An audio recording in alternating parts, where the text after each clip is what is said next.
Loving someone and having them love you back is the most precious thing in the whole world. Hello there, my name is Alice Akinpelu, and I welcome you on another fantastic episode on Out of the Box with Alice. This is going to be the continuation of my last episode where I talked about lopsided love. And if you didn't listen to the previous episode, please do well to listen to it. And I simply said lopsided love is when you love someone so much and your love is not returned to the same degree. The love is lopsided, and I talked about the signs you need to watch out for to know that your love is not requited. I said you can't exist without them. They don't appreciate you. You do the calling, texting, talking, and all that. So on this episode, I'm going to be talking about ways in which you can get over lopsided love. And the first thing is, let me share my experience with you. There was a time that I had this guy. He was obviously crushing on me and all that. I knew from the onset, and he was a good guy, but I just can't help being in love with him. I tried to, but the feeling was not just there. So when your love is not requited, you are free to get angry and all that, but try not to take it personally. I know how hard this can be, but it's important for you to know that people sometimes can't consciously choose who they fall in love with. Just like you can't help being in love with you with them, they also can't help being in love with you. It doesn't mean you're not good enough or lovable. Try to understand they could be in love with someone else or not ready for a relationship.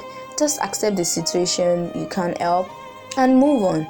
And also, it's not a crime to feel that way, so don't try to make a relationship work or force it, because you can't. And also, don't torture yourself. Cry it out if you need to. Most people tend to cover things up and act strong outside. This happens to me a lot of time, but when I say that I've probably been stressed or hurt about something, I just sit and be like, okay, Alice, cry it out. And I just cry it out, and that relieves me. It makes me feel much more better. So you can do that for yourself as well. I know it can be hard, but just cry it out. Find a shoulder to lean on, someone who understands and see things from your perspective, and they are going to guide you. But just make sure that before you talk to someone, watch out the type of person you talk to. And also, accept the current situation and move on. I know this is difficult, but that's the only way out.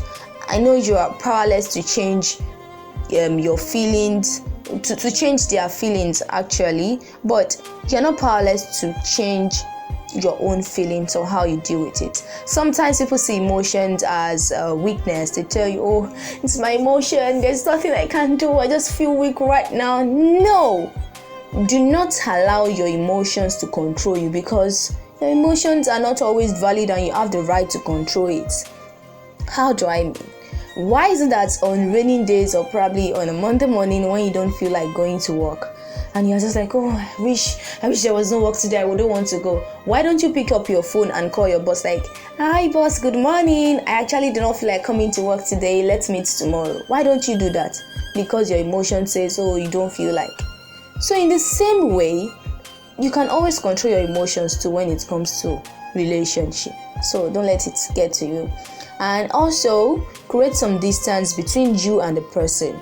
A seed you don't water won't grow. It will surely die. So try to avoid any form of contact, no matter how small. Keep yourself busy and start doing what you like. You might have probably heard this before, but it actually helps. But if it's a situation where you can't stop, you keep seeing the person every day, probably you work in the same place or you live in the same neighborhood, just try to avoid the person as much as you can. And lastly, don't date or try to run into another relationship to save or hide yourself from that feeling.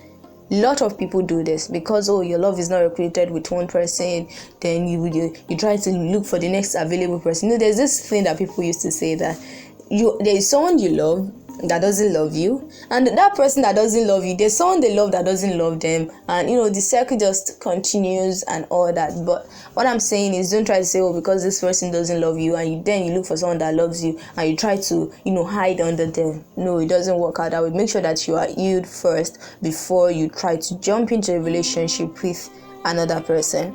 I know this process can be long, but it takes time and self-discipline, but you need to value yourself, know your worth. See, it is only someone that doesn't know their value or worth that keeps going after someone who do not love them, because they are going to treat you like trash.